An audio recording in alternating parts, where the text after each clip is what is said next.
감사합니다. 우리 오늘 함께 나눌 말씀입니다. 마태복음 16장 21절부터 28절까지의 말씀입니다.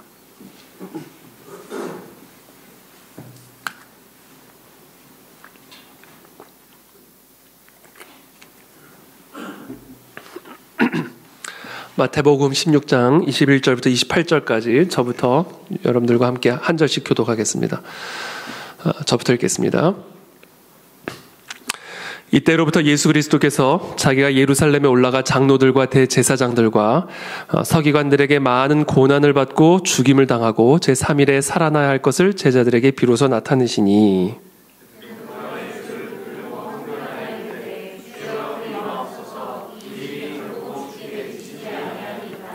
예수께서 돌이키시며 베드로에게 이르시되 사탄아 내 뒤로 물러가라. 너는 나를 넘어지게 하는 자로다.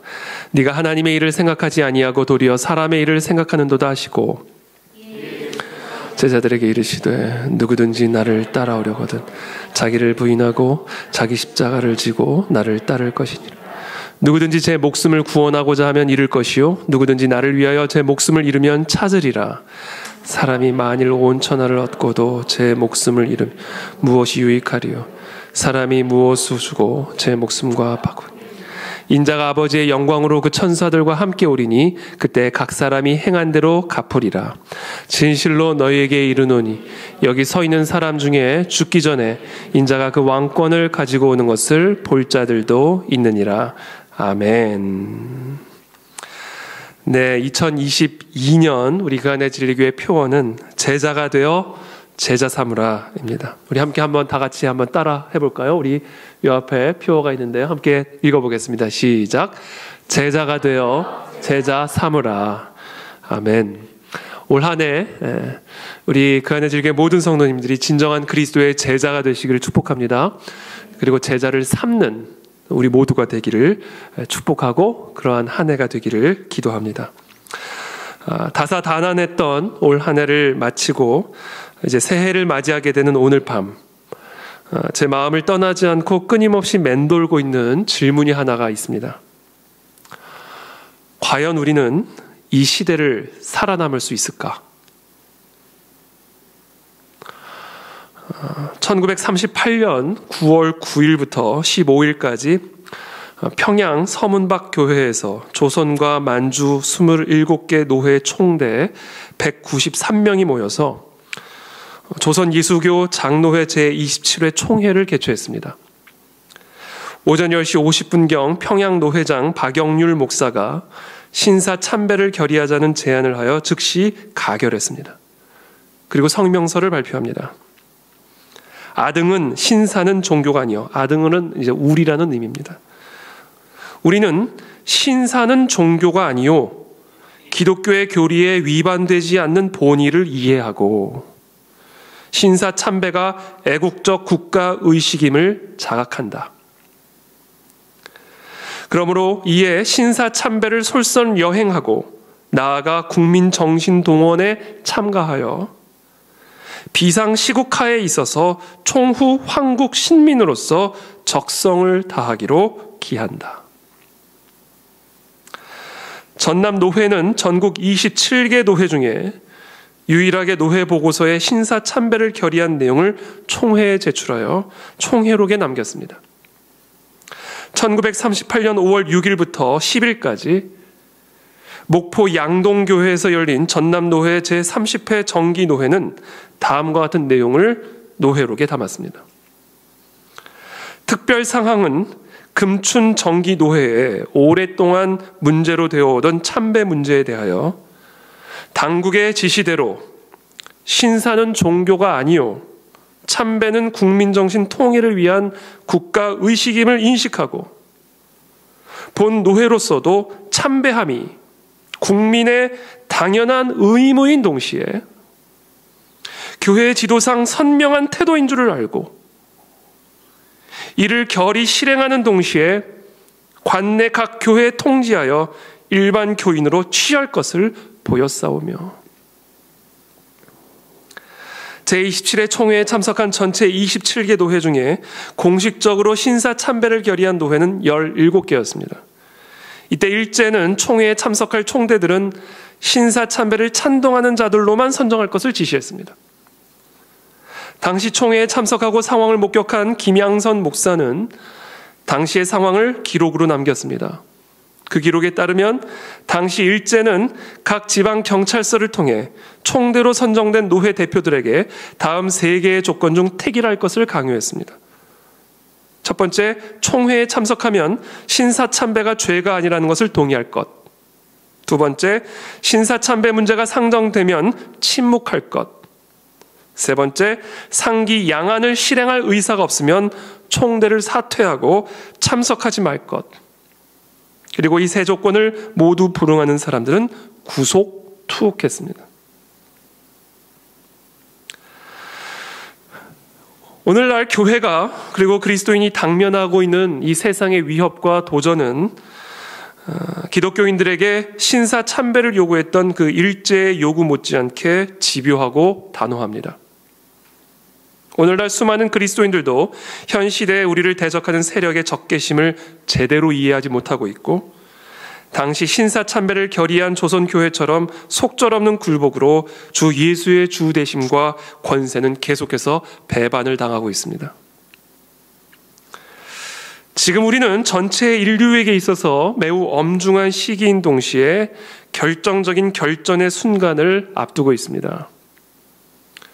수백 년에 걸친 기독교 신앙에 대한 공격이 거의 마무리 단계에 들어가고 있습니다. 진보 세속주의, 바벨탑처럼 하늘로 치솟고 있는 무신론적인 인본주의의 확신은 이 세상을 새로운 방향으로 리셋하여 신세계를 열고자 하는 인간의 오만한 시도를 가속화시키고 있습니다. 과연 우리의 기독교 신앙은 이와 같은 세상의 위력을 이겨낼 수 있을까? 그래서 오늘 제 마음속에 이 질문이 떠나지를 않는 겁니다. 우리는 과연 이 시대를 살아남을 수 있을까? 우리의 자녀 세대는 과연 이 시대를 살아남을 수 있을까? 초대교회 그리스도인들이 로마 제국의 위협과 미혹을 이겨내고 오히려 세상을 뒤집어 놓는 교회가 될 수 있었던 비결은 무엇이었을까? 그것은 바로 제자도였습니다. 그러므로 너희는 가서 모든 민족을 제자로 삼아 아버지와 아들과 성령의 이름으로 세례를 베풀고 내가 너희에게 분부한 모든 것을 가르쳐 지키게 하라. 볼지어다 내가 세상 끝날까지 너희와 항상 함께 있으리라 하시니라. 제자도는 세상을 위한 예수 그리스도의 유일한 계획이었습니다. 자, 그렇다면 제자도의 본질은 무엇일까요? 그리스도를 따르는 겁니다. 너는 나를 따르라. 내가 너로 사람 낚는 어부가 되게 하리라. 예수님의 제자가 된다는 것은 예수님을 따르는 것, 그가 가는 길을 나도 가는 것을 의미합니다. 그래서 예수님을 따르는 제자도에 있어서 절반이라는 개념은 없습니다. 양다리라는 개념은 존재할 수가 없습니다. 따라가든지 아니면 따라가기를 거부하든지. 전부가 아니면 아무것도 아닌 겁니다. 예수 그리스도에게 나 자신을 묶어야 됩니다. 지난 주일에 나누었던 말씀이죠. 나와 멍에를 같이 매라. 나는 마음이 온유하고 겸손하니 나의 마음을 배워라. 나의 멍에를 메고 나를 배워라. 이게 뭐야? 나를 그리스도에게 묶으라는 거예요. 마치 옛날 선원들이 파도와 폭풍이 몰아칠 때 자기 자신을 돛대에 묶었던 것처럼 흔들리지 아니하는 순종과 충성으로 예수 그리스도에게 나 자신을 묶는 자들, 이 자들이 바로 세상을 이기고 변화시킬 수 있는 예수 그리스도의 제자들입니다. 그러므로 제자들이란 예수 그리스도에게 묶여서 예수 그리스도의 길을 그리스도와 함께 걸어가는 자들입니다. 그리고 그의 길이란 십자가의 길입니다. 그러나 예수님의 제자들은 이 경고를 제대로 이해하지 못했어요. 이해하려고도 하지 않았습니다. 그리스도의 제자가 된다는 것이 무슨 의미인지, 그리스도의 사람이 된다는 것이 어떤 의미인지, 이 마지막 때에 그리스도를 따르는 성도의 삶을 살아간다는 것, 교회가 된다는 것이 어떤 의미인지 예수님이 분명하게 말씀하셨음에도 그것을 이해하지 못했고 왜곡했고 오해했습니다. 오늘 저와 여러분들이 함께 읽은 이 본문은 너희는 나를 누구라 하느냐라는 예수님의 질문에 대해 시몬 베드로가 주는 그리스도시요 살아계신 하나님의 아들이시니이다. 바요나 시몬아 네가 복이 있도다. 이를 네게 알게 하는 이는 혈육이 아니요 하늘에 계신 내 아버지시니라. 너는 베드로라. 내가 이 반석 위에 내 교회를 세우리니 음부의 권세가 이기지 못하리라. 라는 이 예수님의 이 약속의 말씀에 바로 이어서 나오는 말씀입니다. 교회란 무엇인가? 음부의 권세를 이기는 성도는 어떤 삶인가?에 대한 설명이 바로 오늘 본문에 바로 이어서 나오는 것이죠. 21절의 말씀입니다.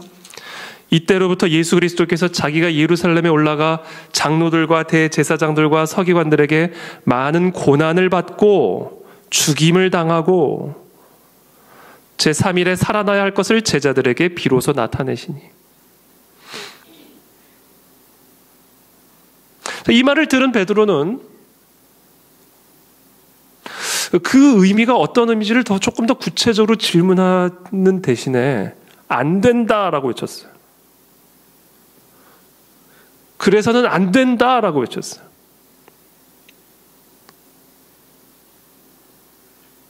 내가 주님과 묶여 있는 삶인데, 내가 주님과 멍에를 메고 있는 사람인데 주님이 그 길을 가는 것은 안 됩니다. 주여 그리 마옵소서. 이 일이 결코 주께 미치지 아니하리이다. 이 일이 결코 주께 미치면 안 되나이다. 왜? 내가 예수님께 묶여 있지 않습니까?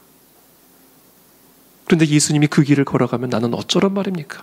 결코 이 일이 예수님에게 미치면 안 됩니다. 그때 예수님이 뭐라고 말씀하세요? 23절의 말씀이죠. 예수께서 돌이키시며 베드로에게 이르시되 사단아. 거기서 사단을 보셨어요.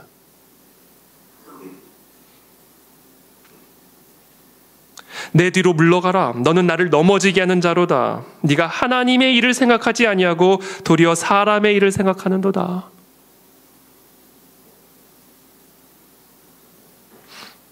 예수님의 길이 어떠한 길인지를 깨닫자마자 베드로는 그 일이 미치면 안 됩니다라고 외쳤고, 그 말을 듣는 순간 예수님은 베드로 뒤에서 역사는 사단을 보시는 겁니다.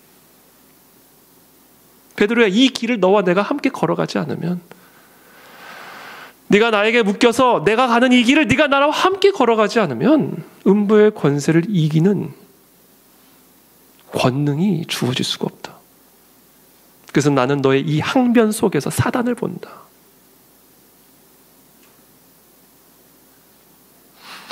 그러면서 이렇게 말씀하시죠. 24절입니다. 이에 예수께서 제자들에게 이르시되 누구든지 나를 따라오려거든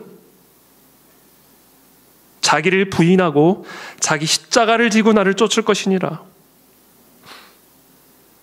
누구든지 제 목숨을 구원코자 하면 잃을 것이요 누구든지 나를 위하여 제 목숨을 잃으면 찾으리라. 우리는 동일해요. 베드로처럼 이 말씀을 진지하게 생각하지 않습니다.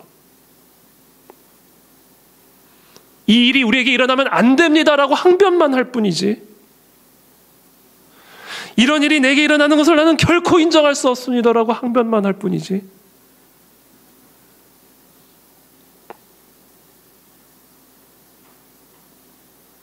이 말씀이 어떤 의미인지를 정확하게 받아들일 생각을 우리는 하지 않고 있다.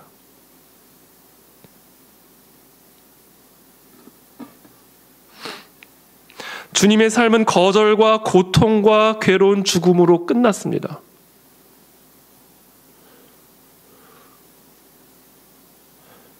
베드로와 요한은 담대하게 복음을 전하다가 감옥에 들어가게 됐고 거기서 매를 맞았습니다. 스데반은 돌에 맞아 죽었습니다. 야고보는 창에 찔려 죽었습니다. 바울은 자기가 39번의 유대 태형을 5번이나 맞았고 몽둥이로 맞은 것은 3번, 한 번은 돌에 맞았다라고 이야기합니다. 초대교회는 로마 황제들이 즉위하면서 계속적으로 가혹하고 끔찍한 핍박과 박해를 받았습니다.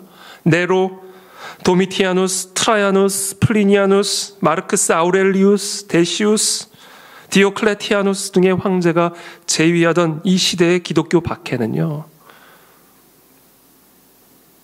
말로 형용할 수 없을 정도의 잔인함, 그런 박해가 주후 305년까지 진행이 됐습니다.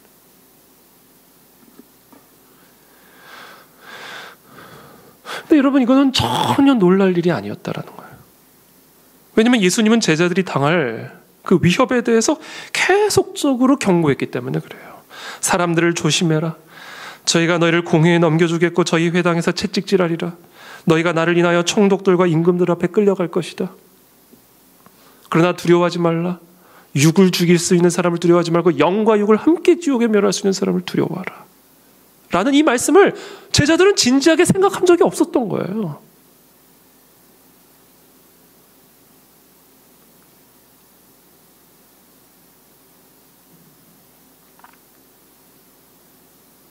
고난은 제자도와 떨어질 수가 없는 요소입니다. 기쁨과 슬픔은 서로 떼어낼 수 없을 만큼 하나로 결합이 되어 있는 것이죠. 음부의 권세를 이기는 힘과 음부의 권세로 말미암는 고통은 하나로 연결되어 있음을 예수님은 말씀하시는 것이죠.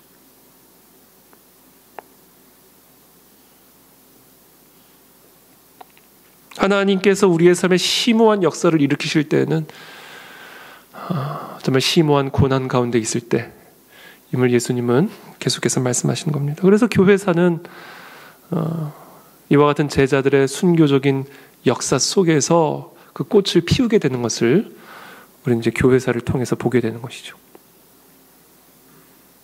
이게 제자도입니다.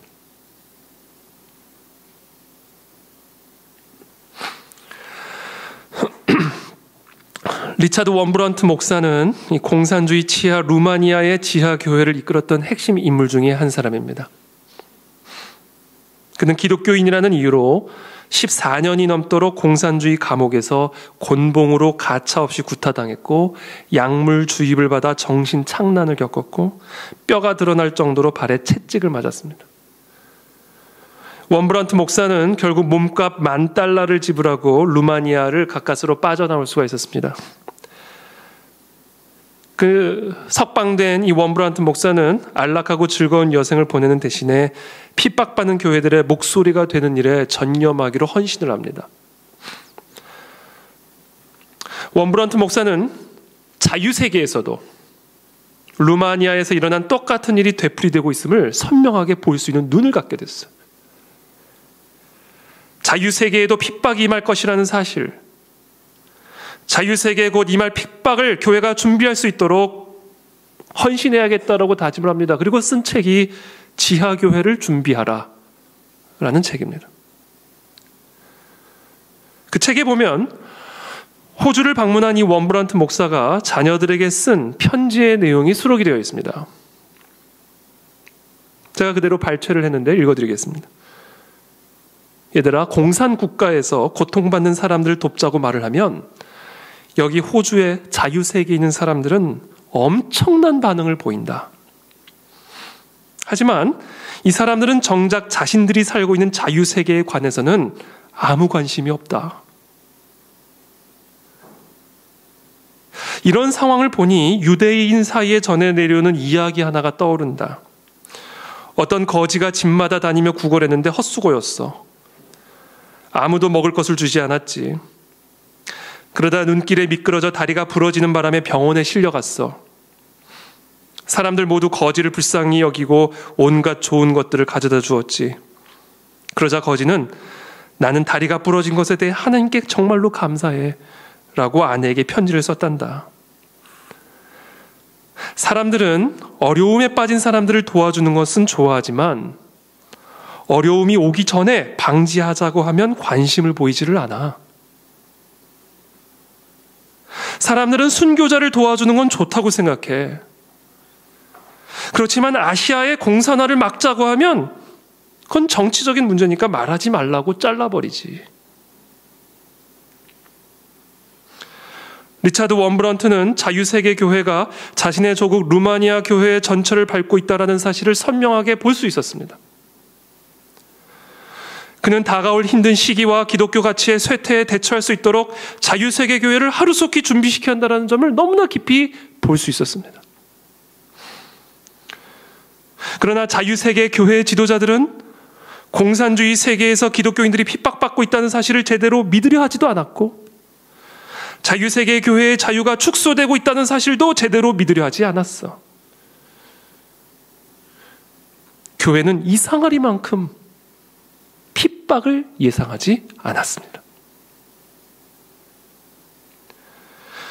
예를 들어 자유세계 기독교인들은 정부를 굳게 믿죠. 정부를 굳게 믿습니다. 자유세계 국민들은. 그들은 자신들이 정치 지도자에 반대하더라도 그들은 우리의 믿을 권리와 자유롭게 신앙생활할 권리를 잃지 않도록 보호해 줄 거라고 확신합니다.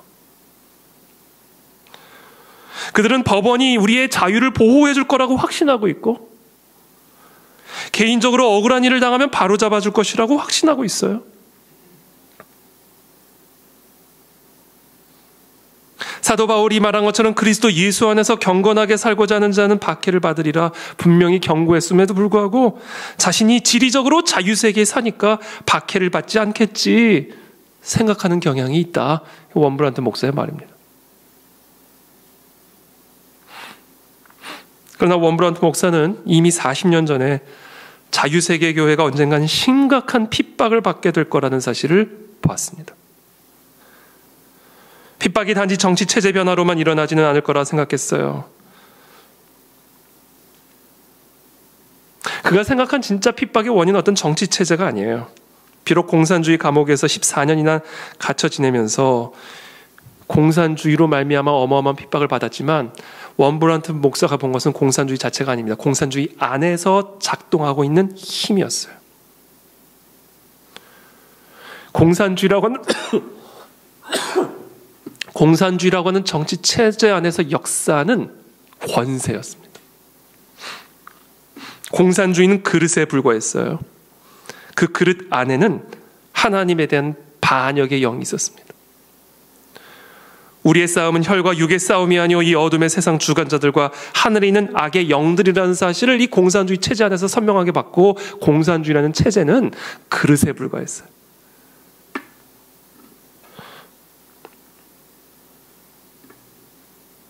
그래서 원브런트 목사는 공산주의 정치체제를 무너뜨리는 데 초점을 맞추지 않았어요.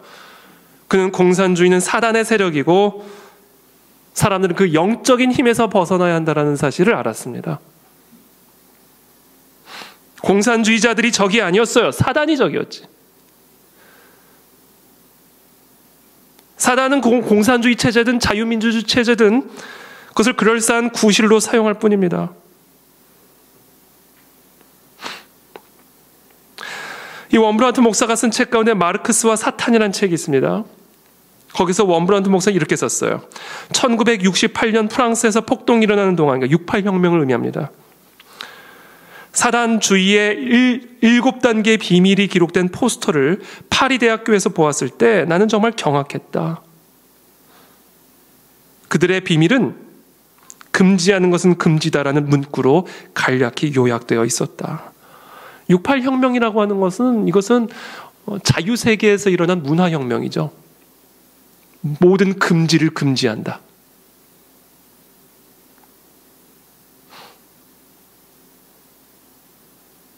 사단주의의 7단계의 비밀이 그 68혁명의 포스트에 기록이 되어 있었고, 그 사단주의의 7단계의 비밀이 한 단어로 요약이 된 겁니다. 모든 금지를 금지한다.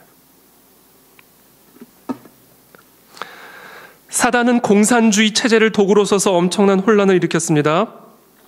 그러나 원브런트 목사는 간파했어요.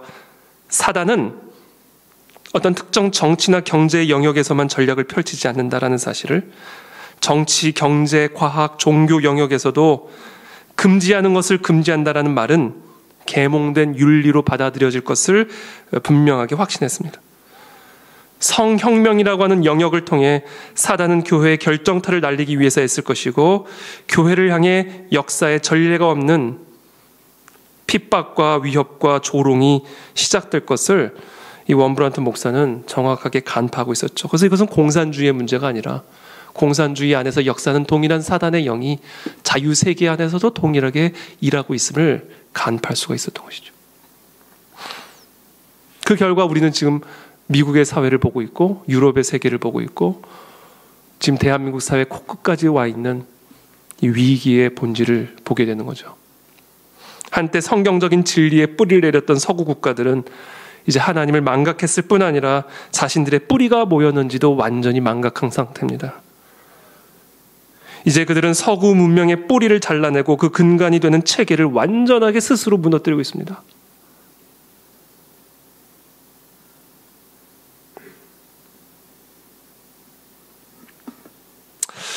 그러면서 제가 기도하는 가운데 이런 이제 본격적인 이 교회에 대한 이제 정말 위협과 핍박과 아주 간계한 그런 미혹들이 이제 이 땅의 교회들을 뒤덮어 버릴 텐데 과연 이 시대를 우리는 살아남을 수 있을까? 이 간계한 속임수를 간파할 수 있는 영적인 통찰력으로 우리는 과연 무장이 되어 있는가?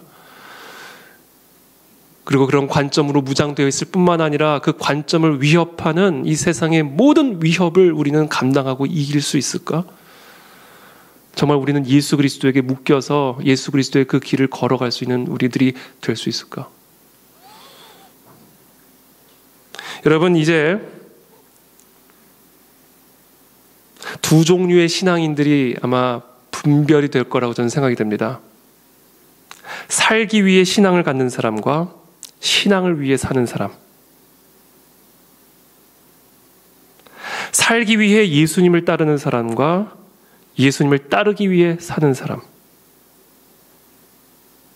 살기 위해 예배를 드리는 사람과 예배를 위해서 사는 사람.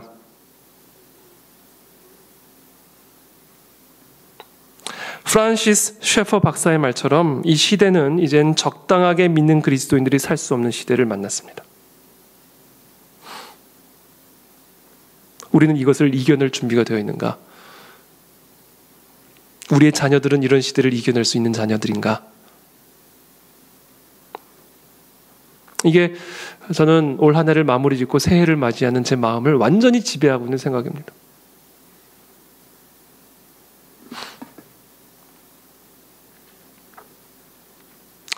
근데 솔직히 자신이 없죠. 자신이 없습니다. 정말 자신이 없죠. 우리는 어느 정도까지 위험을 부담할 수 있을 것이고 그 위험을 부담했을 때 우리가 받아들여야 할 만한 대가를 우리는 어느 정도까지 감당할 것인가. 사람들마다 믿음의 수준이 저마다 다 다를 텐데 우리는 얼만큼 예수 그리스도께 묶여있는 제자도의 길을 걸어갈 수 있고 걸어갈 것인가. 그리고 우리는 그 사실을 얼마나 담대하게 외칠 수 있을 것인가. 베드로처럼 예수 그리스도의 그 길이 우리를 위협하는 순간 예수님에게 항변하는 그리스도인이 될 것인가?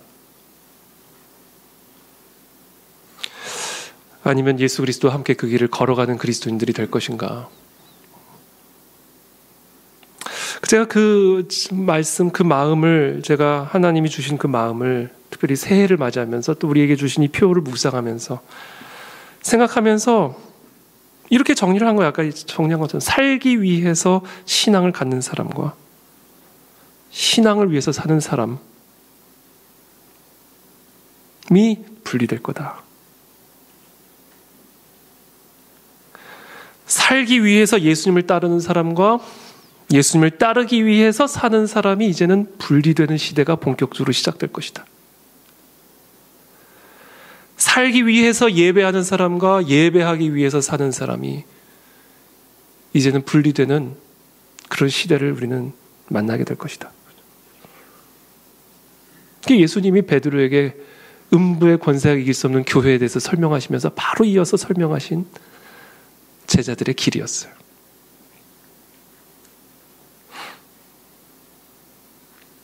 여러분, 우리 그 안에 진리교회 우리 모든 성도님들은 복음에 대항하는, 그리스도의 주 되심에 대항하는 모든 주장과 권력에 맞서 믿음으로 우리의 삶을 주님께 던지는 우리 모두가 되기를 예수 그리스도 이름으로 기도합니다.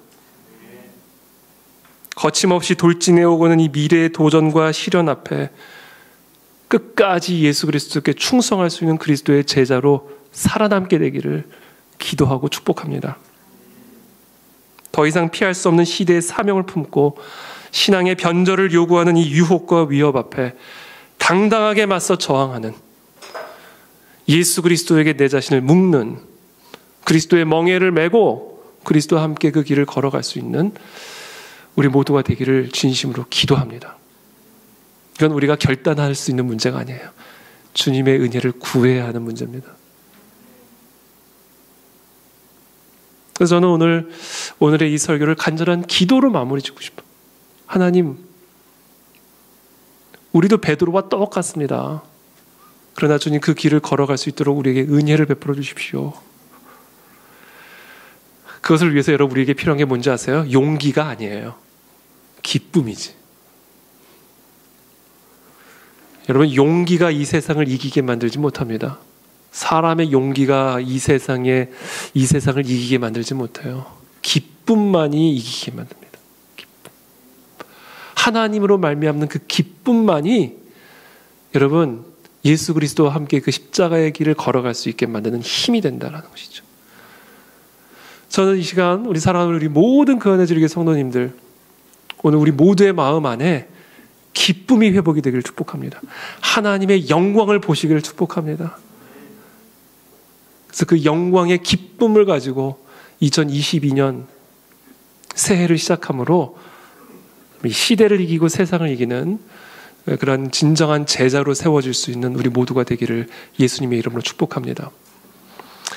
오늘 우리 성도님 또 한 분이 아주 귀한 글을 또 하나 올려주셨어요. 그래서 제가 또 허락을 받고 여러분들께 마지막으로 한번 읽어드리고 오늘 제 말씀을 마무리 짓고자 합니다.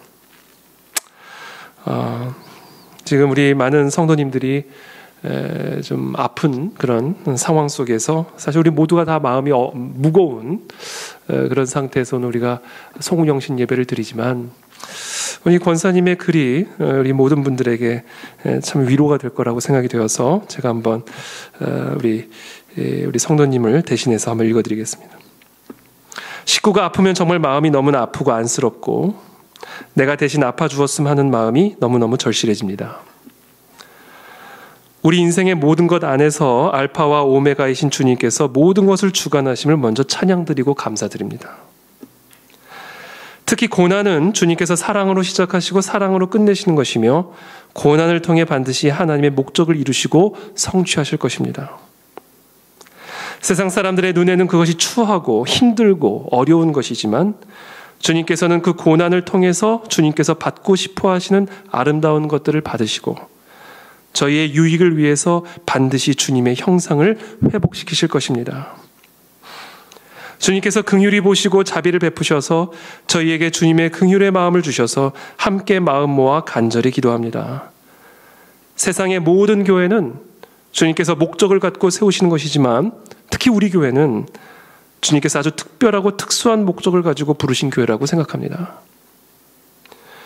주님께서 어둡고 쓰러져가는 한국 교회를 불쌍히 여기셔서 우리 교회를 부르시고 세우심으로써 한국의 어두움을 깨뜨리고 나아가 열방까지 주님을 전파하라고 불리움을 받은 교회라고 생각합니다. 그래서 앞으로 우리 교회는 반드시 한국 교회를 끌고 갈 선두주자로 주님께서 쓰실 것이라고 확신하고 믿습니다. 주님께서 쓰시기 위한 그릇은 비싼 금은 그릇이 아니요 참으로 정한 그릇이라 생각합니다. 이 흔드심을 통하여서 하나님의 뜻과 영광을 나타내고 주님의 나라와 의의를 확장하며 그리스도의 형상을 본받게 하기 위함이라 생각합니다. 반드시 이 일을 통하여서 우리 모두는 훗날 주님께 얼마나 많은 감사와 찬양을 돌리게 될지 모를 거라고 확신합니다. 욥기 42장 5절 내가 주께 대하여 귀로 듣기만 하였사오나 이제는 눈으로 주를 배움나이다.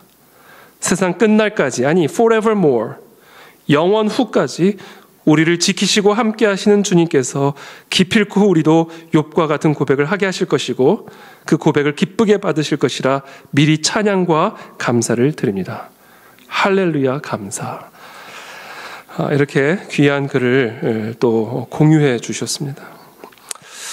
비록 우리 모든 성도님들과 또 우리 그 안의 진리교회가 지금 전 세계가 정말 통과하고 있는 그와 같은 어려움을 우리가 함께 통과하고 있는데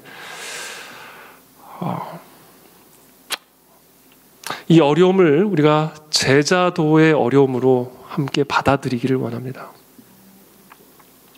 그래서 우리가 지금 통과하고 있는 이 어려움이 불필요한 어려움으로 소멸되지 않고 우리 그 안에 진리교회가 음부의 권세를 이기는 교회로 거듭나는 토양으로 쓰임받을 수 있도록 우리 병상에 계신 우리 모든 성도님들도 다시 한번 힘을 내시고 또 건강한 우리 모든 성도님들도 함께 또 힘을 모아서 기도하면서 2022년 정말 이 어둡고 또 이 마지막 때에 우리 그 안에 진리교회 우리 모든 성도님들이 이 세상을 이기는 그런 하나님의 군대요 제자로 일어설 수 있는 그런 은혜가 우리 모두에게 있게 되기를 예수 그리스도의 이름으로 축복합니다. 우리 함께 기도하며 나가도록 하겠습니다.